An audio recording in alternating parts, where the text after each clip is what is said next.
Hello, folks. Professor Fiore here. If you've ever thought about self-publishing, writing a book, maybe it's a textbook, maybe a novel, a how-to book, a book of poetry, whatever it is, you've thought about printing your book, getting it out there for the world to see. Now, if you haven't seen the preceding two videos that I did on writing a textbook, I would strongly recommend you take a look at those. I've written 12 titles. Some of them have gone through the conventional route through a traditional publisher, and a bunch of them have been self-published. And because I'm a professor, I take my books, I put them out as open educational resources, and they're free for students to download. Right? They can get them in PDF format or ODT format, read them on their laptop, computer, whatever. Okay, it doesn't cost anything. But some people, myself included, like print versions of books. So, I went out and I did a little research and ultimately wound up going through one company to print and make available my books. Okay, for those who really want a print copy. My goal was not to make a lot of money. Your goal might be entirely different, right? You're a budding author. You want to get your name out there. Maybe you're having a hard time getting into a traditional publisher, so you figure you're going to start this way, right? So whatever it is, the details might be a little bit different. Certainly, my goal was not to make a lot of money. My goal was to get the books out there to the biggest possible audience so that students could get these books at a very modest cost. Of course, they can download them for free, but like I said, some people want, that tactile sort of experience.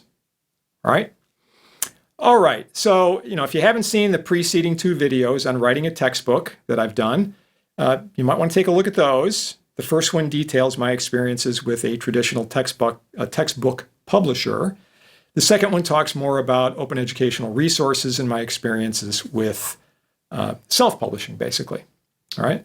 So what I want to do in this video is really kind of focus in on the whole self-publishing thing, the sort of the nuts and bolts. What do you really need? What do you need to be concerned about?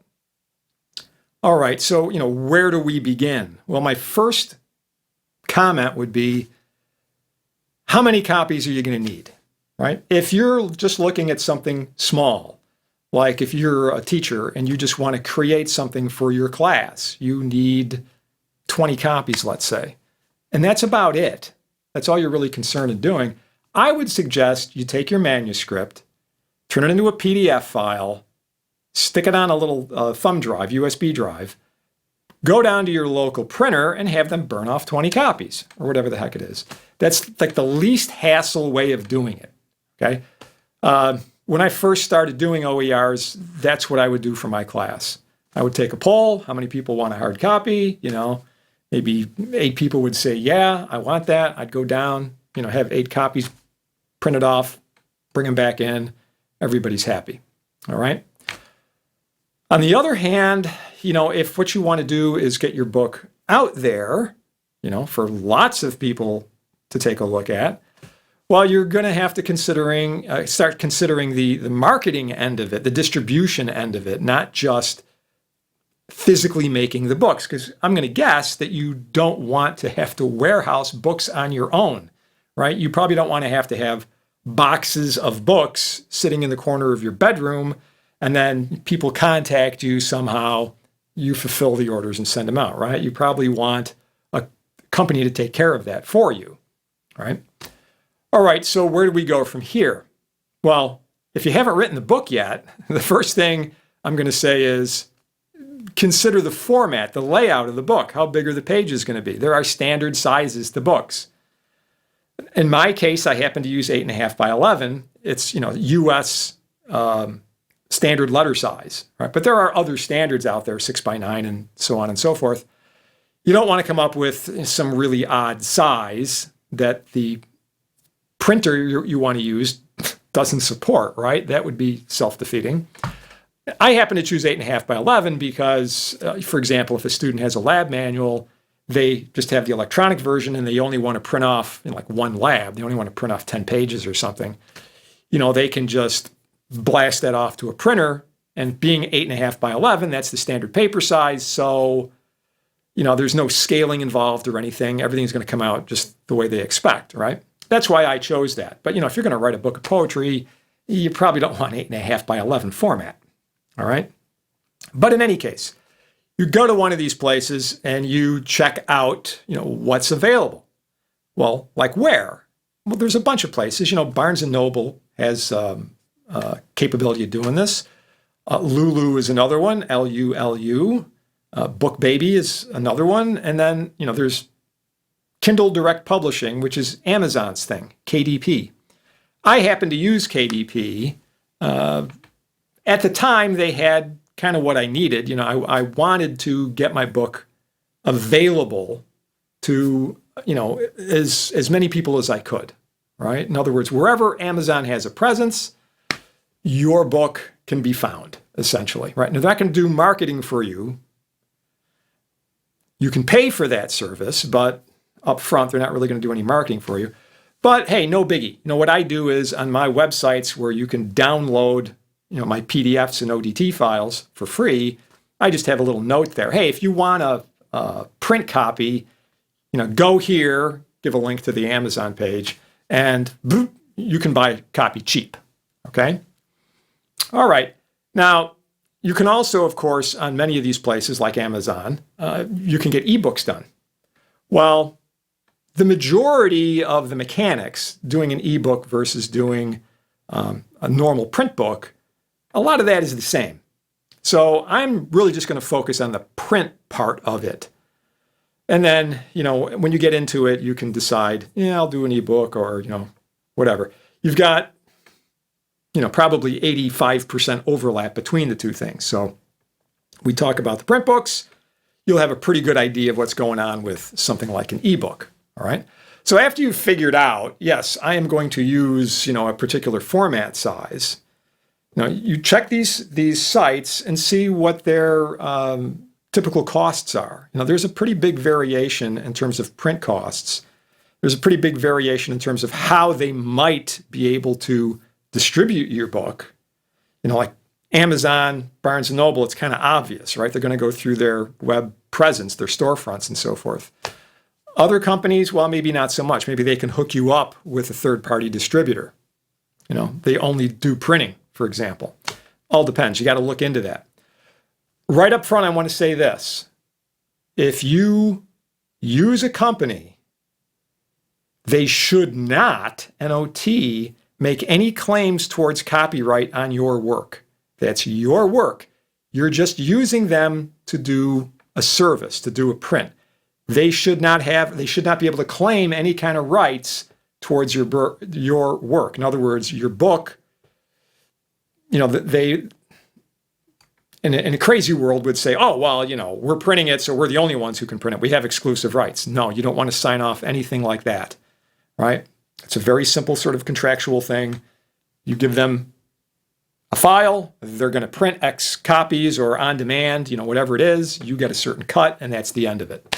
Okay? That's the way it should work. They shouldn't be demanding any rights other than, like I said, the limited right of physically reprinting the thing or presenting it on the website. Okay? Your work is your work. And when you do this, I always think it's a good idea in the front matter of the book that you have your title page. Also include a copyright. Say, this work, copyright 2000, blah, blah, blah, by so-and-so, all rights reserved. So there's no question that this is your work, right? You can also put contact information down there for you. It's your work. No one else can say, well, I didn't really know. I thought it was public domain, right? You don't want that to happen. That's playing it safe, all right? And you might want to have, if you have a website, a separate website, you might want to put a link in there for it so people can, navigate and find other stuff that you might be doing. If you make one book, they might say, that was a good book. I wonder if this person's done anything else, right? You would like that sort of thing to happen, all right? So that's a key element. Now, looking specifically at Amazon, because this is the only company I've used, and like I said, this is going to be, you're going to see similar things in other companies because there's things that have to be done. What ends up happening? Well, the Amazon site is KDP, Kindle Direct Publishing, .amazon.com. Go there, look around. You can read the frequently asked questions, find out things like I said, what formats do they offer? Typically, what's it going to cost to do a book? And usually books are priced based on sort of a fixed setup fee and then a per page fee, right? So depending on the size, the format that you have, and how many pages you have, they can come up with a number, what the print cost is going to be, right? As you can expect, larger book, more pages, more expensive. They probably will offer a premium paper, a heavier paper, instead of the standard paper, and that'll cost a little bit more. You could get color printing, and usually color printing is considerably more expensive than straight black and white.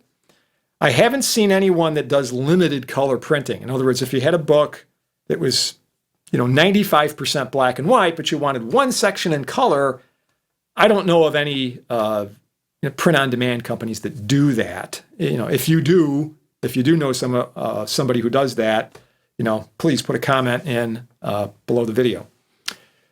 In any case, you have all of this kind of squared out. You have an idea, okay? And ultimately based on this, and I'll get into this in a moment, but ultimately based on this information, you can come up with an idea of how you want to price the book, all right?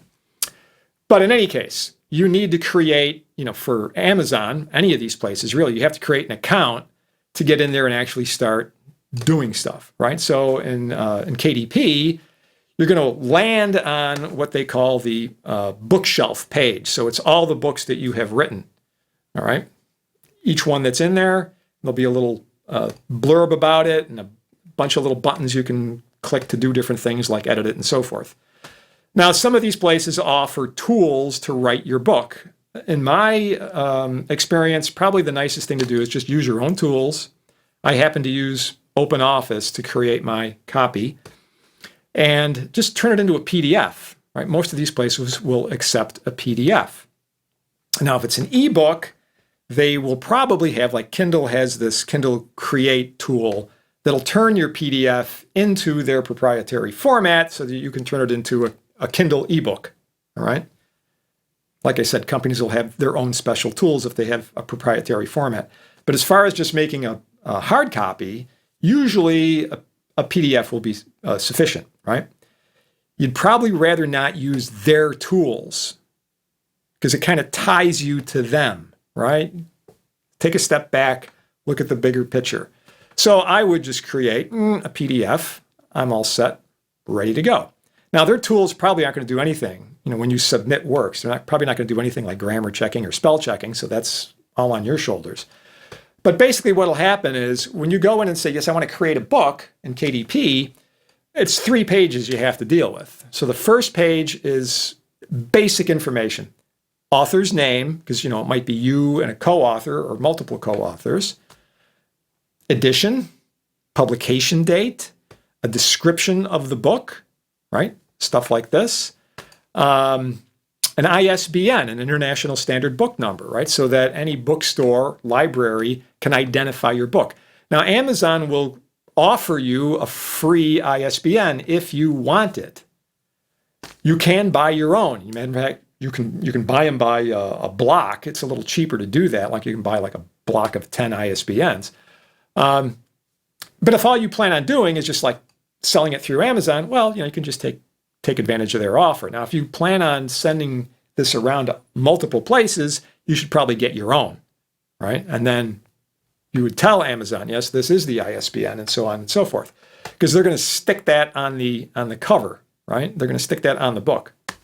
All right, so you put all that in there. And by the way, just because you get the ISBN, Amazon is not making a claim, again, to the rights for your book, other than to print and distribute it, right? They don't own copyright just because you're going to use their ISBN or their generated ISBN. They're just trying to make that a little easier for you. Okay, so then we come to the second page. After you save that, the second page will have more of the mechanics of the manuscript itself, right? So here's where you will upload your PDF file. Okay, So you send that up. There'll also be something for the cover of the book, right? You can upload already prepared, in other words, camera-ready artwork for the cover, or you can use their tool. They have a little cover creation tool that you can use. And you can import, a background image, and then they have different fonts and layouts you can use, and you set this whole thing up. And it automatically compensates for, the thickness of the book, the thickness of the spine, and so forth, right? Because it's basically just one big glossy piece of paper that wraps around, front to back, okay? So you get all that squared away, and then you say, okay, and up will pop this little thing. You can do a check on your book. You can scan through it.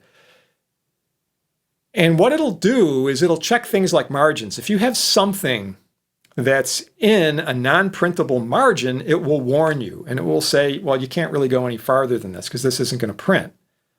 So you go back and you take your original manuscript and you adjust it accordingly, right, until everything falls within the margins and works the way it's supposed to work. Okay? And then at this point, you could say, okay, save it, everybody's happy.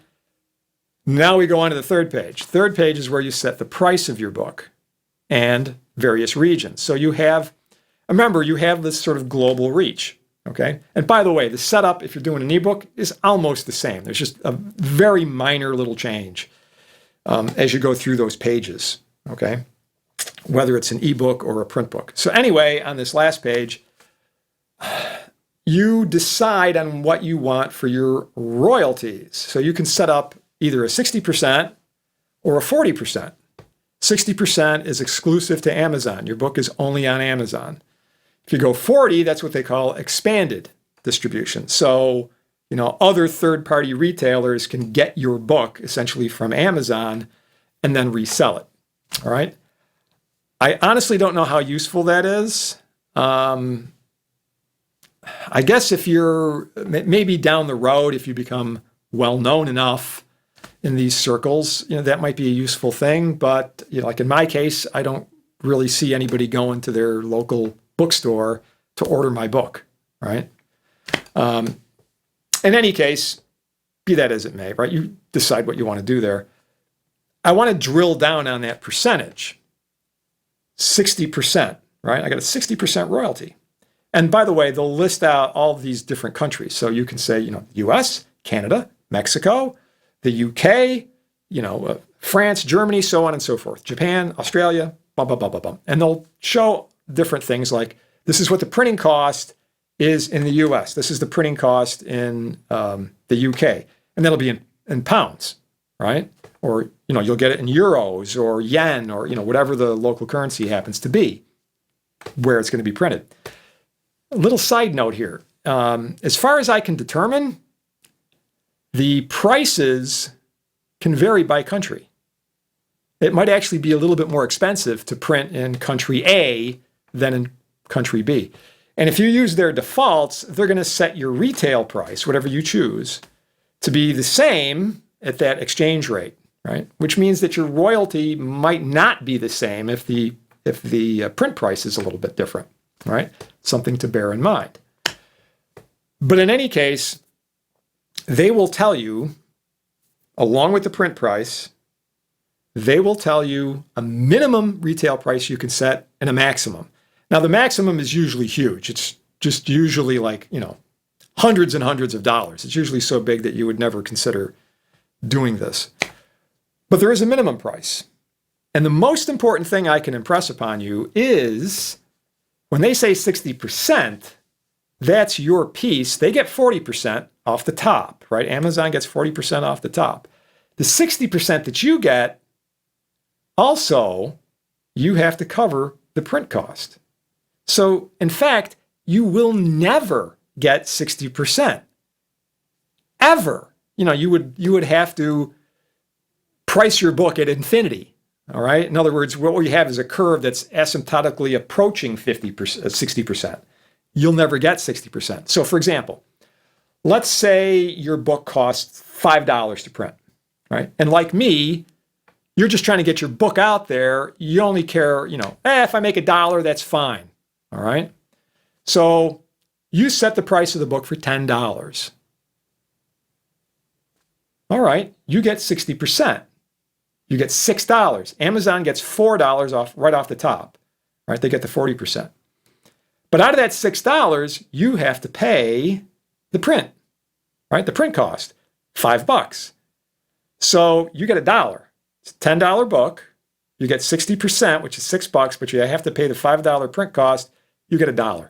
Amazon gets $4, right? And of course, the $5 covers their printing costs, okay? Kind of interesting. So if you're looking for a very small margin, like I said, maybe $1 or so, you would probably have to set the cost of your book at about twice whatever the print cost is. If you want to make as much as Amazon does, in other words, if you want to get a net of 40%, you're going to be looking at maybe somewhere around 5 times print cost. So that $5 book, you would have to set for like $25, right? 40% of that's going to be $10. 60% of that, right, would be $15 minus the $5, $10. So both you and Amazon are both making $10, all right? Now, if you set the price really high, like if you decide, oh, I'm going to price the book at $80 or $100 or something like that, because I'm going to compete with this other textbook, which is insanely priced, you can get pretty close to the 60%, and really, if there's a change, a variation in the print cost, it's not really going to affect you too much, all right? But if you're on the other end of the scale, even a modest change in print cost can really throw a monkey wrench into whatever pricing you have, right? So back in June of 2023, Amazon raised all of their printing costs, right, for their print books. Now, I just want to illustrate this with some easy numbers. They did not double the prices, but that's what I'm going to use here because it's just easy to see what's going to happen. So let's take that example of a $5 print cost book that we priced at $10 retail. All right, we made $1 on that. So, okay, the price goes up. So let's say the price goes up to $10. The print cost goes up to $10. Now you might think, well, okay, it went from 5 to 10, $5. I would have to increase my retail price by $5 to compensate for that. No, because you have to remember that Amazon takes 40% off the top. So if you tried to price it at $15, you're going to get 60% of $15, which is $9. That's not even going to cover the print cost. They won't let you price the book at $9, right, for that very reason. They'll let you make zero, but they won't let you make negative, okay? They're going to see sure of that. In fact, to get your $1, you would have to raise the price of this book, the retail price, to $18.34. You'll wind up with your $1, and of course, Amazon will wind up with like $7.30 some odd cents. By raising the print price, they also make out on the 40% range, right? Because you had to raise the price of the retail to cover, right, the print, and they take 40% off the top, right? Works out really well for them. So that's something to bear in mind, right? If you're just trying to make just a little bit, like in my case, the little bit that I make, I use to, pay for my websites and stuff like that, tools, microphones and so forth. So I can continue making stuff because it's not free. So I'm not really concerned about making a ton of money. Now, on the other hand, if you're writing the great American novel, right, or you just think in terms of, well, that's not enough. I want to make a few bucks for my effort, right? The question is, how do you price it?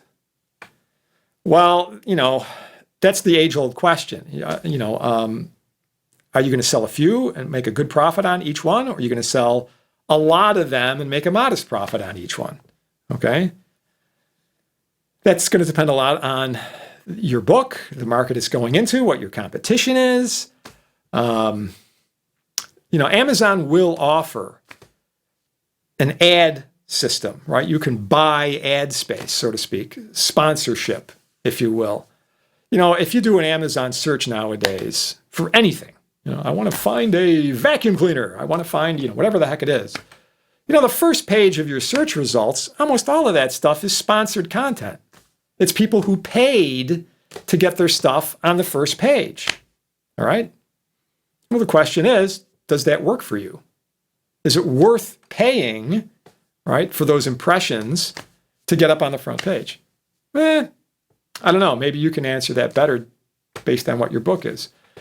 In my case, like I said, I kind of looked at Amazon, just print books in general, as sort of a nice to also have. So I wasn't really too concerned about that because most of the people who read my books, they read them for free. They go to my websites, they go to my college site, and they download the book. It's free, right? It's just those people who want that, like I said, tactile sort of visceral experience of having paper in their hands. There's something about that. It's nice. So, that's something you kind of have to answer yourself, kind of figure out. I will say this, there is on KDP, there is a fairly active community of authors where, you can ask questions and have discussions about different things. And I'm sure that you will find lots of opinions on exactly how you should price things.